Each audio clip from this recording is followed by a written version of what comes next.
you tell us a little bit about yourself? I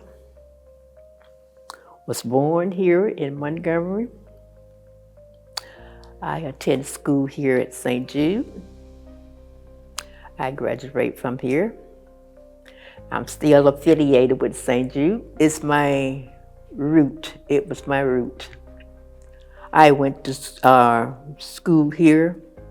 This was my lunchroom when I'm sitting at now.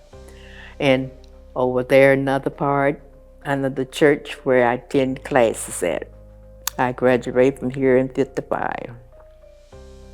And I still goes to church here.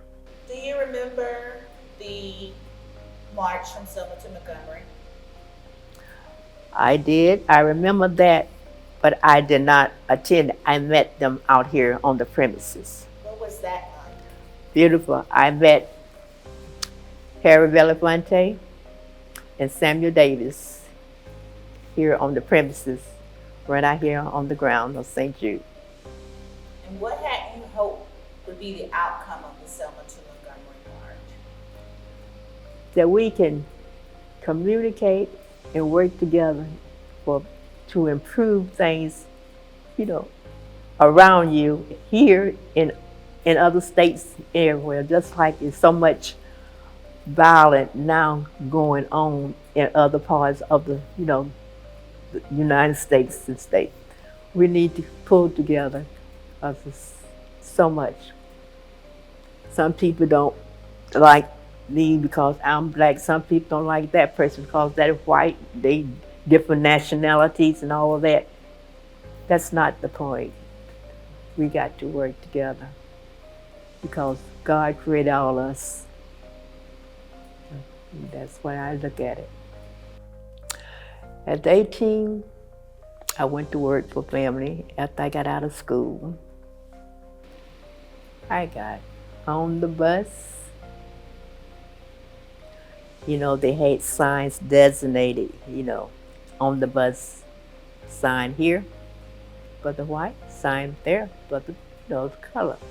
I was sitting behind the sign, so they wanted me to get up out my seat, which was I was in the designated part, to give my seat to someone else, and I just refused.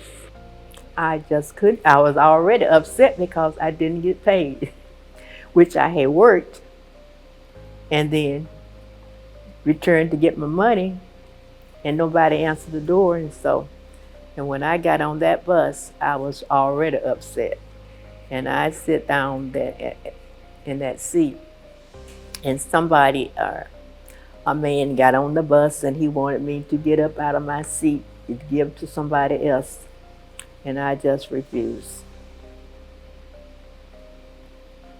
I was arrested. They called the police. The bus driver, he drove to one of those telephone booths on the side of the road. He called the police, and the police came and took me off the bus. Arrested me. So I called my dad about it. And my daddy had to pay a fine to get me out of jail because I refused to give up my seat. And there was a lawsuit that was passed later.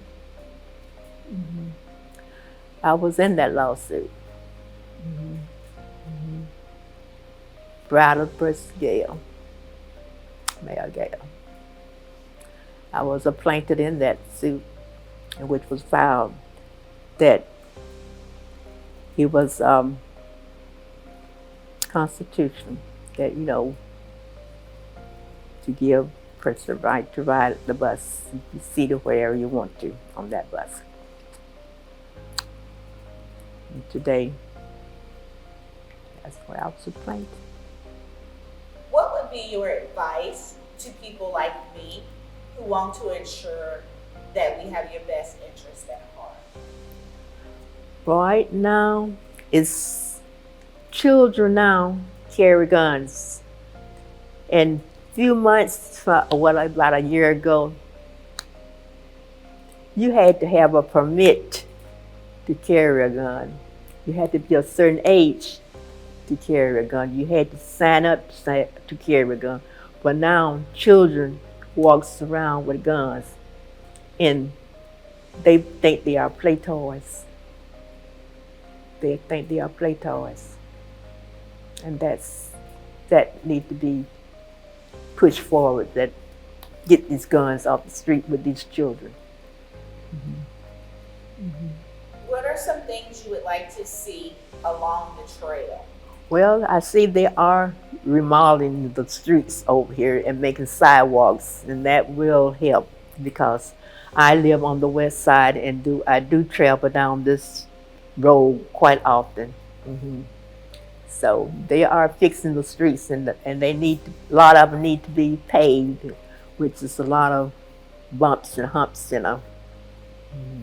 Do you see a lot of people walking around to go to the store, different places?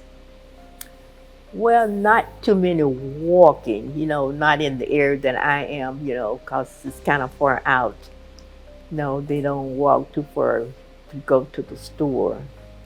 But, like I say, it's most people, they hitch a ride or catch the bus, I guess. I don't know. But anyway, it's not too many people walking because it's so inconvenient.